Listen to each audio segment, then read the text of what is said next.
सभी राष्ट्र नायकों को मेरा नमस्कार।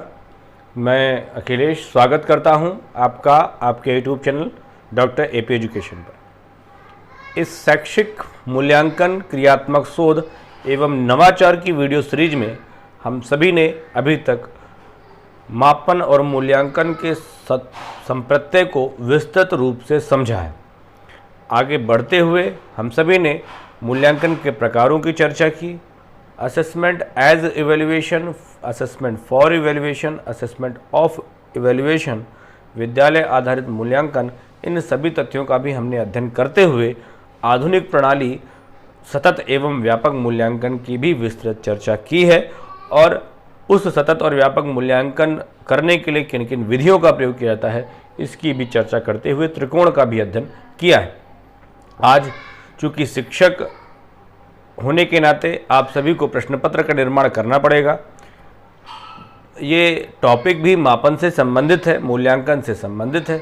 मापन और मूल्यांकन का अर्थ आपने पूर्व में पढ़ा ही है कि योग्यताओं और विशेषताओं को अंक प्रदान करना।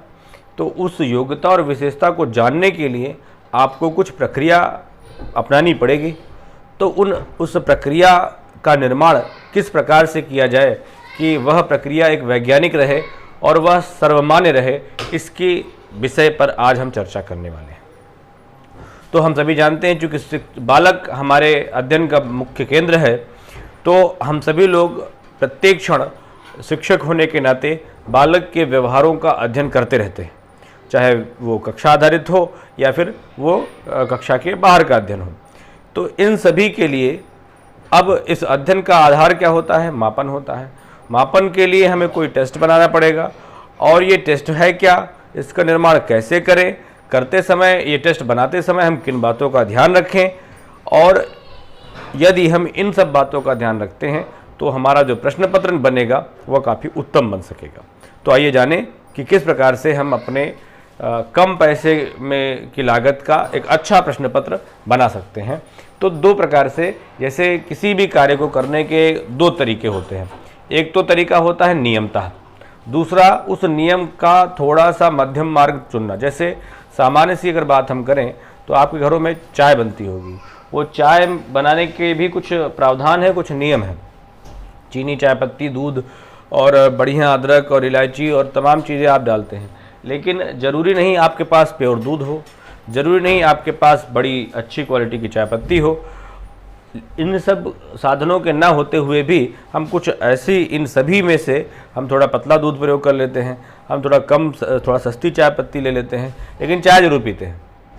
इस तरीके से हम अगर अपने विद्यालय में बच्चों के लिए प्रश्न पत्र का निर्माण करेंगे तो उसके जो तकनीकी कसौटियां हैं उनका ध्यान रखते हुए भी उसमें से थोड़ा सा हम लोग अपने हिसाब से उसमें संशोधन कर लेंगे। तो आइए जानें कि एक अच्छे परीक्षण का क्या अभिप्राय है। एक अच्छे परीक्षण का अभिप्राय है कि उस परीक्षण को दो कसौटियों पर हम जांच सकें। क्या दो कसौटियां हैं? एक तो व्यवहारिक कसौटी है और दूसरी तकनीकी कसौटी है। जैसा मैंने कहा कि एक तकनीकी है, एक नियम है, उस नियम तो सब चीज़ें कहती हैं परंतु उस नियम के शब्दशः पालन करना संभव नहीं होता। तो इसलिए हमें दो पक्षों को ध्यान में रखना पड़ता है, क्योंकि बहुत अधिक नियमों का पालन करते समय हमारा परीक्षण काफ़ी महंगा हो सकता है, काफ़ी समय लगने वाला हो सकता है। तो उन सब बातों को ध्यान में रखते हुए ये दो पार्ट में हम अपने टेस्ट को निर्मित करते समय दो बातों का ध्यान रखेंगे। एक उसकी व्यवहारिक उपलब्धता और दूसरी उसकी तकनीकी उपलब्धता, यानी उसके बनाने के नियम। चलिए विस्तृत चर्चा करेंगे।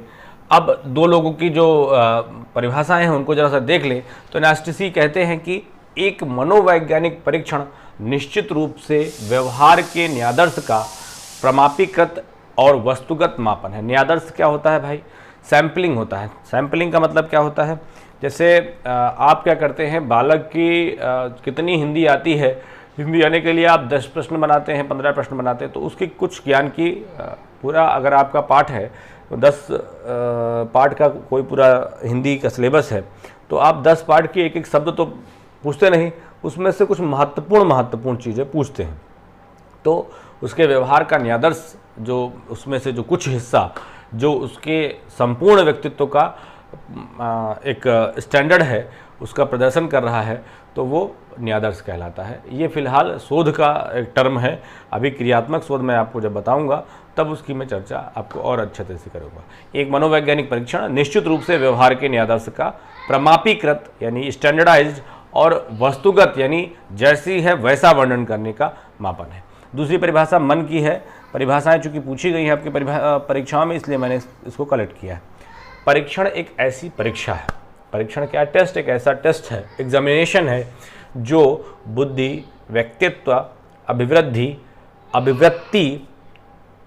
का मतलब एटीट्यूड, निष्पादन मतलब परफॉर्मेंस के संदर्भ में समूह में किसी व्यक्ति की सापेक्षिक स्थिति को स्पष्ट करता है। अब आप टेस्ट कराते हैं तो टेस्ट से जो अंक प्राप्त होता है उस अंक के आधार पर आप उस बालक की बुद्धि, व्यक्तित्व, अभिवृद्धि, उसका एटीट्यूड, उसका परफॉर्मेंस, उस सभी 50 या 10, 20 जितने भी क्लास में आपके बच्चे हैं उसकी स्थिति आपको समझ में आती है। आई होप समझ में आ रहा होगा आपको, ठीक है। अब देखिए इसको और डिटेल में हम लोग समझ लें तो अच्छे परीक्षण की कसौटियाँ हम लोगों ने पूर्व में कहा था कि एक तो व्यवहारिक कसौटियाँ हैं और दूसरी तकनीकी कसौटी है। तो व्यवहारिक कसौटियों में कौन कौन सी हैं, पहले उनको सरलता को समझ लें, फिर तकनीकी कसौटियाँ जो हैं उन पर हम एक एक बात को डिटेल में समझ लेंगे। पहला, व्यवहारिक कसौटी कहती है कि आरोपण की सरलता। मतलब क्या है इसका? आरोपण की सरलता का मतलब है कि इसे लागू किए जाने में बहुत ज़्यादा समस्या नहीं आनी चाहिए, बहुत अधिक लोगों की आवश्यकता ना हो, ठीक है। इसके लिए बहुत अधिक प्रशासनिक सावधानियों की आवश्यकता ना हो, आसानी से इसे लागू किया जा सके। दूसरा कहता है समय।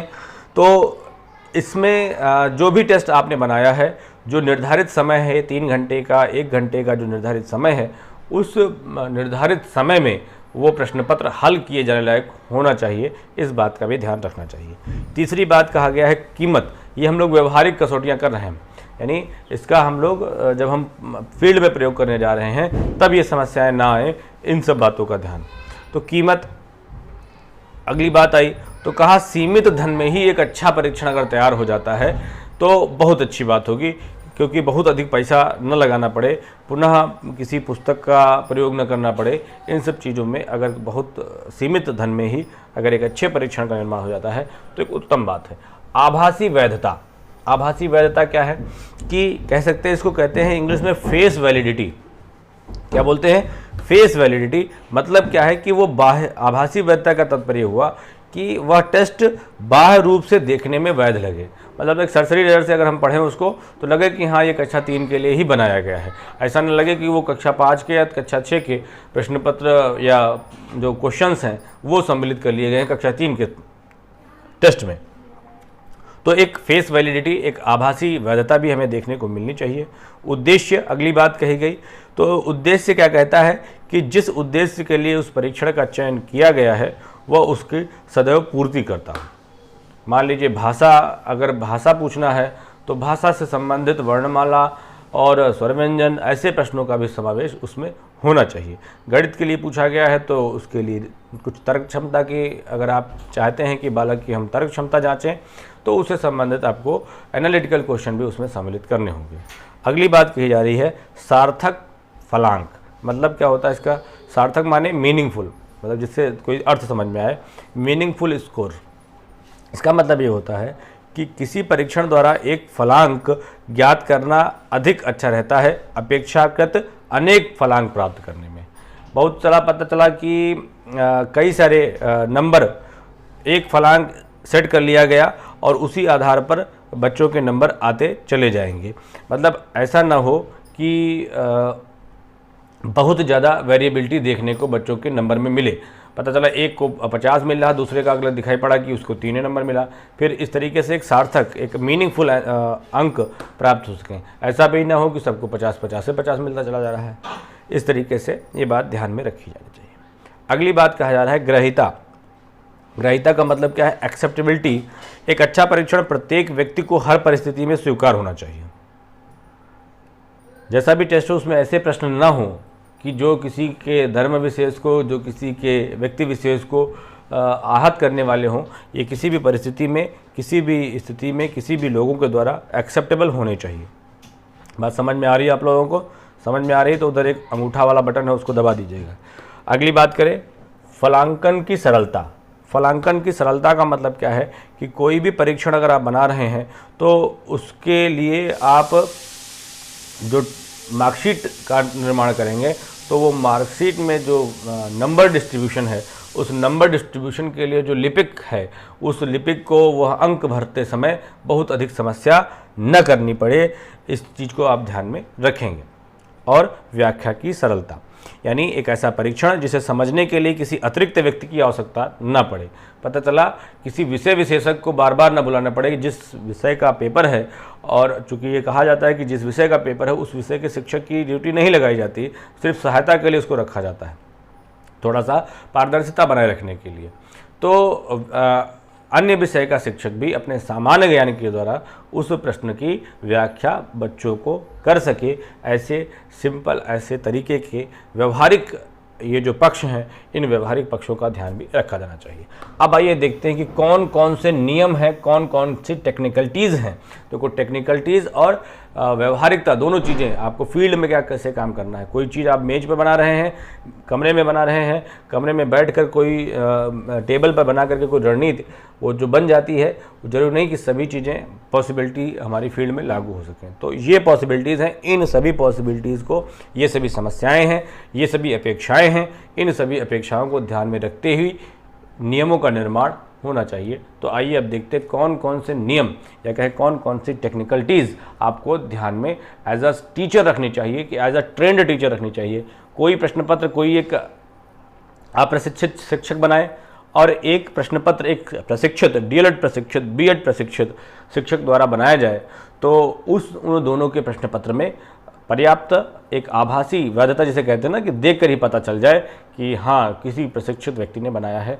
तो किसी प्रशिक्षित व्यक्ति द्वारा बनाए जाने वाले प्रश्न पत्रों में इन तकनीकी कसौटियों को भी सम्मिलित होना चाहिए। क्या है वैधता होनी चाहिए, क्या है सबके बारे में एक एक समझ लेंगे।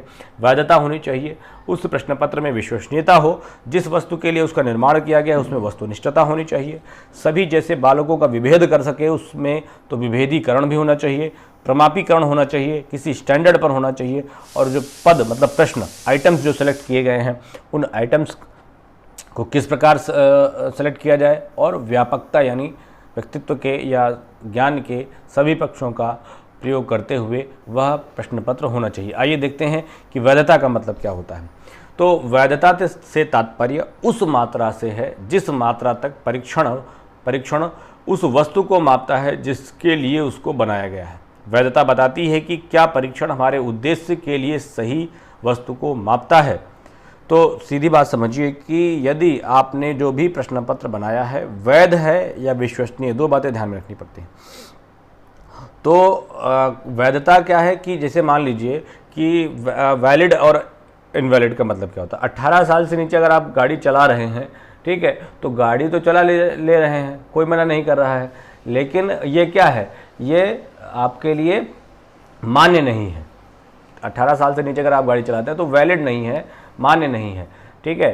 तो इस तरीके से यदि आपने प्रश्न बना भी लिया है और वह प्रश्न वैलिड नहीं है, वैलिड का मतलब क्या हुआ कि कक्षा 3 के लिए अगर आप प्रश्न पत्र बना रहे हैं तो उसमें जो प्रश्नों का संकलन है वह कक्षा 3 के ही मस्तिष्क और संज्ञानात्मक स्तर के अनुसार ही बना होना चाहिए। ऐसा न हो कि आपने प्रश्नों का देखो, अगर हिंदी पढ़ाना है तो हिंदी तो आप इंटर तक पढ़ते हो, ठीक है, और हिंदी पढ़ना आप कक्षा 1 से प्रारंभ करते हो या फिर प्री स्कूल से प्रारंभ करते हैं।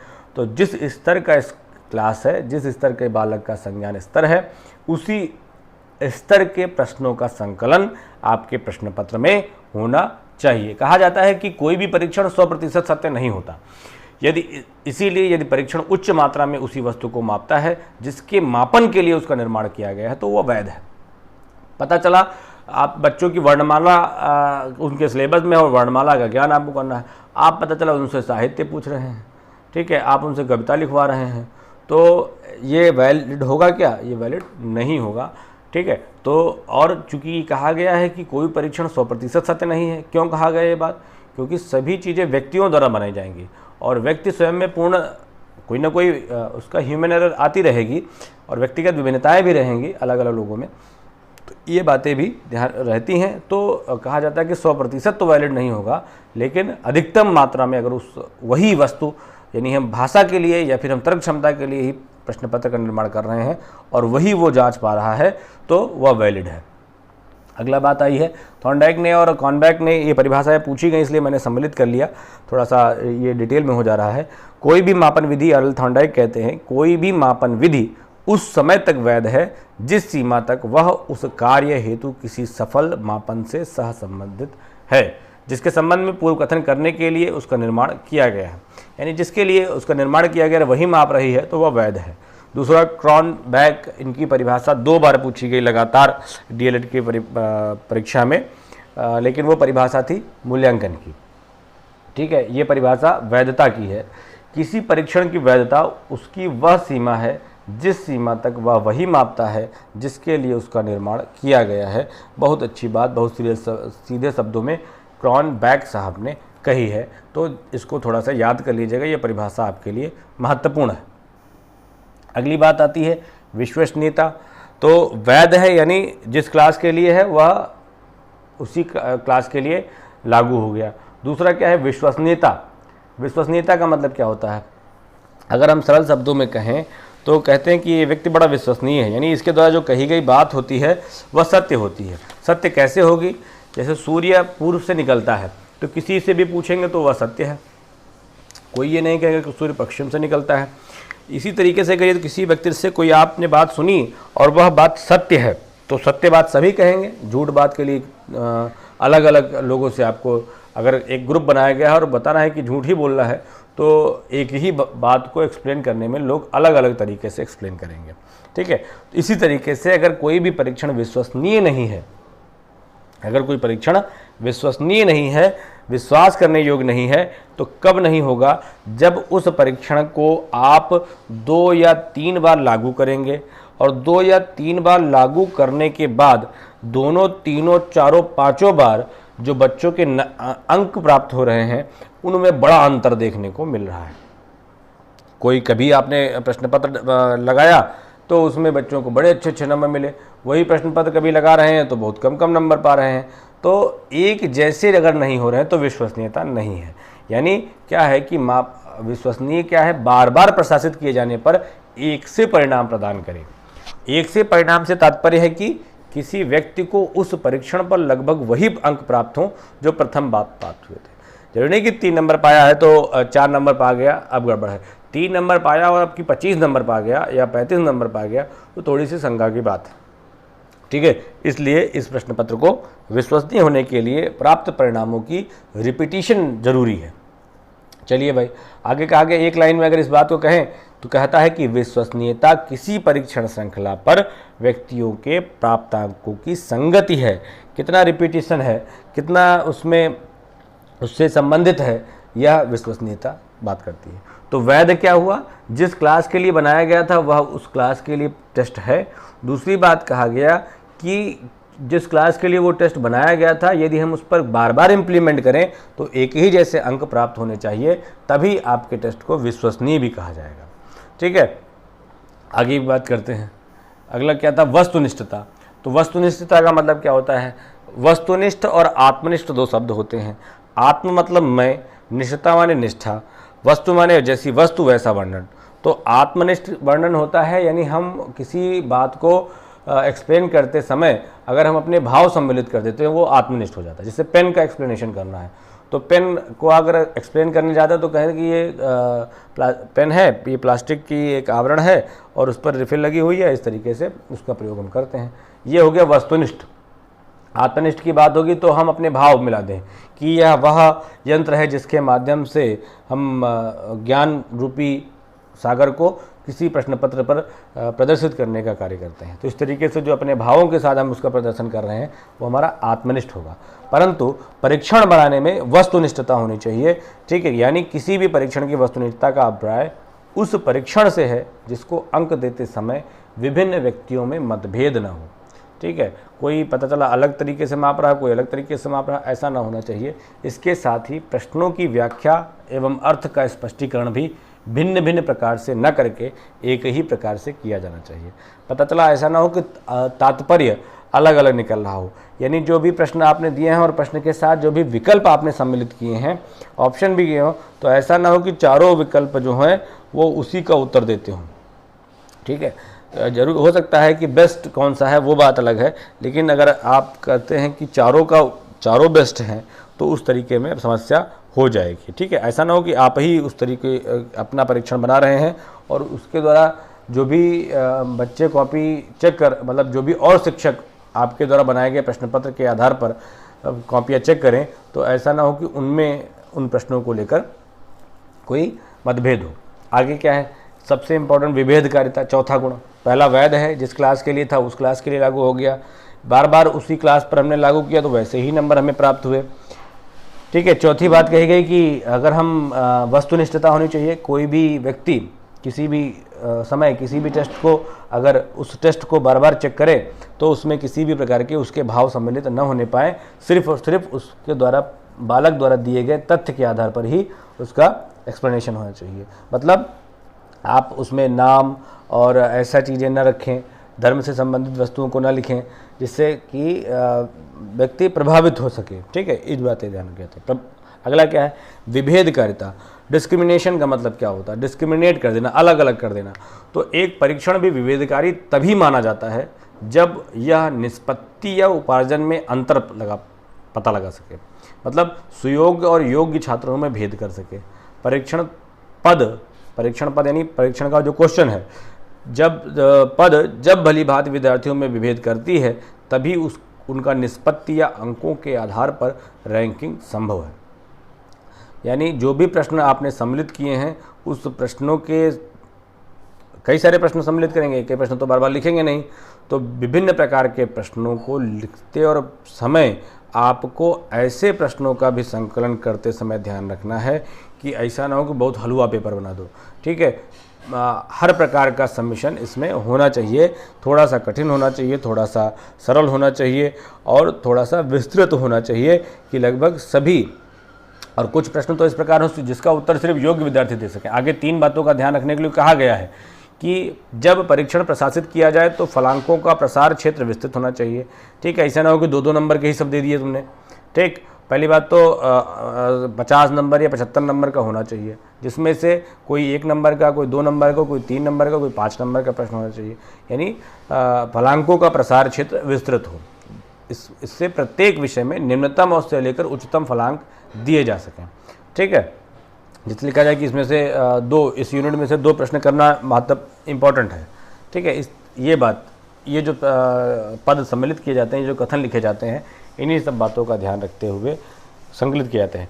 परीक्षण में कठिनाई के सभी स्तरों के प्रश्न पदों को सम्मिलित करना। टेस्ट में क्या करना है, कठिनाई के सभी स्तर, कम कठिन, अधिक कठिन, सरल, ऐसे सभी प्रश्नों का उत्तर देना चाहिए। कुछ प्रश्न ऐसे हों जिनका उत्तर सभी विद्यार्थी आसानी से दे सकें, और प्रत्येक प्रश्न, तीसरा बात कहा गया कि प्रत्येक प्रश्न इस प्रकार का हो कि अधिकांश योग्य विद्यार्थी इसका उत्तर दे सकें और अधिकांश अयोग्य या कम योग्य विद्यार्थी उसका उत्तर न दे सके। कुछ ऐसे प्रश्न हों कि जिनका उत्तर सभी दे ले जाएं और कुछ प्रश्न ऐसे हों जो सिर्फ योग्य विद्यार्थियों द्वारा ही, जिन्होंने वर्ष भर इसका अध्ययन किया है, वही उसका जवाब दे सकें।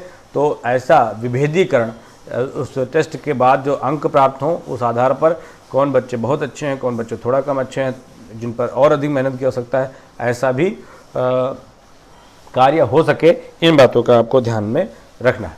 ठीक है, तो ये हो गया। प्रमापीकरण क्या है, एक ऐसा परीक्षण जिसमें 3 बातें होनी चाहिए। पहला, टेस्ट विधि, किसी विधि का प्रयोग किया हो, कोई यंत्र प्रयोग किया हो, और टेस्ट देने का एक मेथड होना चाहिए। तो ये स्टैंडर्डाइज्ड है, इसी को हम प्रमापीकृत कहते हैं। कहा गया यदि व्यक्तियों के आंकड़ों की तुलना करनी है तो आवश्यक है कि परीक्षण के प्रशासन की विधि सभी व्यक्तियों के लिए एक सी होनी चाहिए। जैसे किसी के लिए आप कंप्यूटर बेस्ड बना दे रहे हैं, किसी के लिए आप पेपर पेंसिल वाला बना दे रहे हैं, तो ऐसा ना हो, एक जैसा बनना चाहिए। परीक्षण परिस्थितियों के समान होने के लिए आवश्यक है कि परीक्षण निर्माता प्रशासन के विस्तृत निर्देश प्रदान करें। पहले ही परीक्षण प्रश्न पत्र हल करने से पूर्व ही बच्चों को सभी पदों के बारे में निर्देश लिख दिए जाने चाहिए, और लिखे भी होते हैं, आपने देखा होगा प्रश्न पत्रों पर। मानक क्या होता है? मानक वह अंक है जो प्रतिनिधि प्रयोज्यों, प्रयोज्य मतलब क्या होता है? सब्जेक्ट, यानी जो मुख्य, यानी हिंदी जांच रहे थे तो पूरा हिंदी का ज्ञान, ठीक है, तो प्रतिनिधि प्रयोज्यों से प्राप्त किए जाते हैं। तो प्रतिनिधि प्रयोज्य यानी जो स्टैंडर्ड सब्जेक्ट पहले से निर्धारित कर दिए गए हैं, वो उनसे मानक यानी स्टैंडर्ड, इसके द्वारा एक व्यक्ति की दूसरे व्यक्ति से तुलना के साथ समग्र को भी परिभाषित किया जा सकता है। समग्र का मतलब क्या है कि जो अंक उसको प्राप्त हुआ है वह उसके संपूर्ण हिंदी के ज्ञान को किस प्रकार से प्रदर्शित कर रहा है, यह भी पता चल जाना चाहिए। तो मानकों का निर्धारीकरण भी एक स्टैंडर्डाइज जो ऊपर बात हुई थी प्रमापीकरण का, उसका एक पार्ट है। आगे बात हुई पद और आइटम एनालिसिस ही होती है। जब कोई भी प्रश्न पत्र का निर्माण किया जाता है तो ये सब बातें, वैलिडिटी आपकी चेक की जाती है और उसकी रिलायबिलिटी चेक की जाती है, उसकी ऑब्जेक्टिविटी तय की जाती है, डिस्क्रिमिनेशन देखा जाता है, ठीक है, स्टैंडर्ड देखा जाता है, नॉर्म्स कुछ तय किए जाते हैं, और उसके बाद प्रश्न संकलित किए जाते हैं। वह पद जिस पर अच्छे विद्यार्थी कमज़ोर विद्यार्थियों से अच्छे अंक प्राप्त करते हैं, एक अच्छा पद होता है, ठीक है। ये जो क्वेश्चन आपने लिखे हैं वह क्वेश्चन जो है वो अच्छे विद्यार्थी अच्छा अंक प्राप्त कर सके तो वो अच्छे क्वेश्चन माने जाते हैं, इसे आइटम एनालिसिस कहते हैं।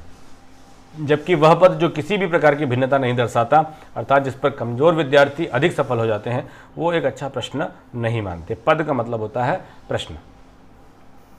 आगे की बात करें, बस खत्म होने वाला है। और व्यापकता का अभिप्राय है कि पाठ्यक्रम में सम्मिलित अधिक से अधिक तथ्यों का प्रयोग टेस्ट में किया गया हो, यानी संपूर्ण सिलेबस से आपका जो प्रश्न बने हों वो पूरे सिलेबस से लिए गए हों। ऐसा ना हो कि यूनिट टेस्ट फर्स्ट के ही आपने 10 क्वेश्चन आने हैं तो आपने 6-7 क्वेश्चन यूनिट फर्स्ट के ही ले लिए, ऐसा ना हो, संपूर्ण सिलेबस को ध्यान में रखा जाए। आपने ऐसा देखा भी होगा, कई बार ऐसे प्रश्न पत्र भी आपको विभिन्न अच्छी परीक्षाओं में मिल जाते हैं जो किसी एक ही पार्ट से ज़्यादा आ जाते हैं, तो एक अच्छा प्रश्न पत्र नहीं कहा जाएगा। तो परीक्षार्थी के व्यवहार का केवल आंशिक न्यायादर्श न होकर के क्या होना चाहिए, उसके संपूर्ण या अधिक से अधिक पाठ्यक्रम और अधिक से अधिक अंशों से संबंधित होगा तो वो अधिक व्यापक माना जाएगा। तो ये कुछ बातें थीं आपके अच्छे टेस्ट निर्माण के लिए कि उसमें वैलिडिटी होनी चाहिए, उसमें रिलायबिलिटी होनी चाहिए, विश्वास योग्य होना चाहिए कि यहाँ अच्छा परीक्षण है। तीसरी बात कही गई कि वो किसी भी व्यक्ति को उसको जांचने में अपनी कोई निष्ठा उसमें न लगानी पड़े। अगला डिस्क्रिमिनेशन, यानी उस टेस्ट से सभी प्रकार के योग्य, अयोग्य, कम योग्य छात्रों का पता चल सके और किसी एक स्टैंडर्ड पर बने हों, किसी नॉर्म्स को फॉलो कर रहे हों, यानी आयु आधार है, श्रेणी आधार है, इन नॉर्म्स को पालन करते हों। फिर आगे की बात कही गई है कि आपका जो प्रश्न सम्मिलित किया गया है वह प्रश्न किस प्रकार से सम्मिलित किया जाए जिससे सभी उन छात्रों में भी, यानी प्रश्नों के द्वारा भी छात्रों का अलग अलग वर्गीकरण हो सके। और आखिरी बात कही गई, व्यापकता की बात कही गई कि इसमें आपके जो प्रश्न हैं उन प्रश्नों के द्वारा पाठ्यक्रम के सभी तथ्यों को संकलन किया जा सके। ऐसी बात एक प्रश्न पत्र निर्माण के लिए आवश्यक होती है। और एक सबसे महत्वपूर्ण बात है जो किसी प्रश्न पत्र के निर्माण के लिए आवश्यक है, वो है इस चैनल को सब्सक्राइब करना। तो आप सब्सक्राइब करना बिल्कुल मत भूलिए, क्योंकि सभी तथ्य बहुत ही महत्वपूर्ण और बड़े उत्तम पुस्तकों के द्वारा लिखे जाते हैं, और इस बात को आप ध्यान में रखिए।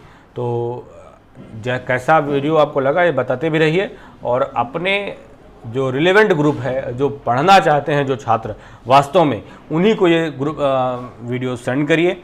ऐसा नहीं जो पढ़ाई को लेकर गंभीर नहीं है, जो सिटिंग कैपेसिटी जिनमें नहीं है, उनके ग्रुप में इसको बिल्कुल मत भेजिएगा। जो बच्चे वास्तविक रूप से गंभीर हैं अपने अध्ययन को लेकर के, उनके पास ऐसे वीडियोज़ को भेजिए जिससे वो अपना पूरा नोट्स प्रॉपर बना सकें और किसी भी बात को कहते समय एक कॉन्फिडेंस के साथ अपने तथ्य को प्रस्तुत कर सकें। तो इसी आशा अपेक्षा के साथ मिलते हैं हम लोग क्रियात्मक शोध के बारे में। अगर आपको मापन मूल्यांकन पढ़ना है तो कमेंट बताइएगा, और तब तक के लिए स्वस्थ रहिए। भारत माता की जय।